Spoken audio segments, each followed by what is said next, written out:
Polisi ungkap modus pimpinan Ponpres tersangka pelecehan santriwati di Kepahyang. Dari pemeriksaan penyidik unit PPA Polres Kepahyang, polisi menjelaskan modus operandi dari tersangka. Sebelumnya, polisi telah menetapkan salah seorang pimpinan pondok pesantren di Kabupaten Kepahyang berinisial SA sebagai tersangka dalam kasus pelecehan terhadap santriwatinya sendiri dan tersangka sudah ditahan oleh polisi. Kapolres Kepahyang AKBP Yana Supriyatna saat diwawancarai oleh awak media menjelaskan modus pelaku dalam menjalani aksinya ini dengan cara membujuk korbannya. Terlapor mengiming-imingkan pelapor menjadi pegawai di pondok pesantren tersebut setelah selesai menjalani pendidikannya di Ponpres. Ungkapnya saat diwawancarai oleh awak media pada Jumat 9 Desember 2022. Dalam wawancara dengan awak media ini, Kapolres sempat ditanyakan apakah ada korban lain yang juga mengalami dugaan pelecehan di pondok pesantren tersebut. Kami masih melakukan pendalaman lebih lanjut. Apakah nanti ada korban lain dalam kasus ini? Tutupnya. Usai diperiksa, tersangka ditahan. Setelah polisi menetapkan salah seorang pimpinan pondok pesantren sebagai tersangka dalam kasus pelecehan terhadap santriwatinya sendiri, sebelumnya polisi telah melakukan gelar perkara dalam kasus pelecehan yang dialami santriwati di salah satu ponpres di Kabupaten Kepahyang pada Kamis 8 Desember 2022. Setelah menjalani penyelidikan dan penyidikan yang cukup lama ini, pimpinan ponpres berinisial SA ini langsung ditetapkan sebagai tersangka. Terlapor sudah ditetapkan sebagai tersangka dan malam kemarin sudah menjalani pemeriksaan di ruang penyidik unit PPA Satreskrim Polres Kepahyang. Dan kami langsung melakukan penahanan terhadap tersangka, ungkap Kapolres Kepahyang AKBP Yana Supriyatna saat diwawancarai oleh awak media pada Jumat 9 Desember 2022.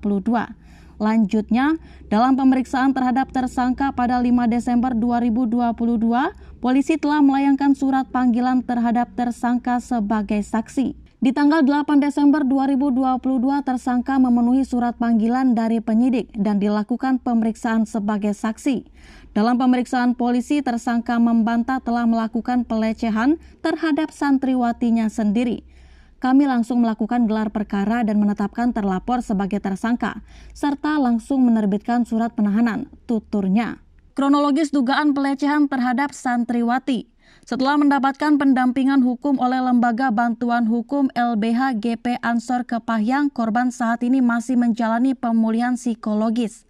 Sebelumnya, seorang santriwati di salah satu pondok pesantren di Kabupaten Kepahyang diduga mengalami pelecehan oleh salah seorang oknum di tempat ia menimba ilmu. Saat ini korban juga sudah mendapatkan pendampingan hukum. Dijelaskan oleh Ketua LBH GP Ansor, Bastian Ansori, dirinya sudah bertemu dengan pihak keluarga korban. Dari keterangan pihak keluarga korban, dugaan pelecehan itu terjadi di pondok pesantren tempat ia belajar.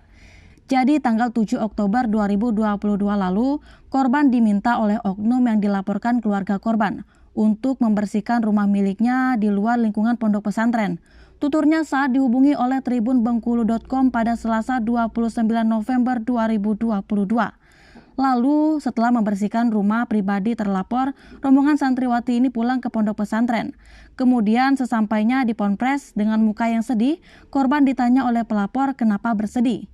Korban cerita salah seorang teman korban menitipkan uang kepadanya sebesar Rp50.000. Lalu uang itu hilang.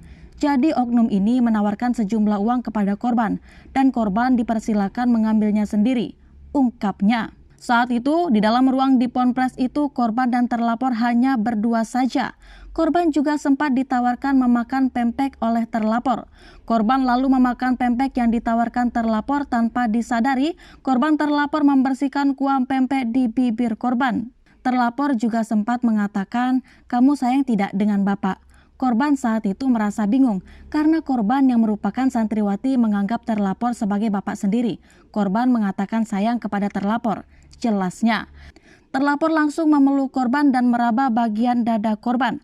Korban merasa ketakutan namun korban belum bisa melarikan diri. Di tanggal 8 Oktober 2022 korban dipanggil lagi oleh terlapor.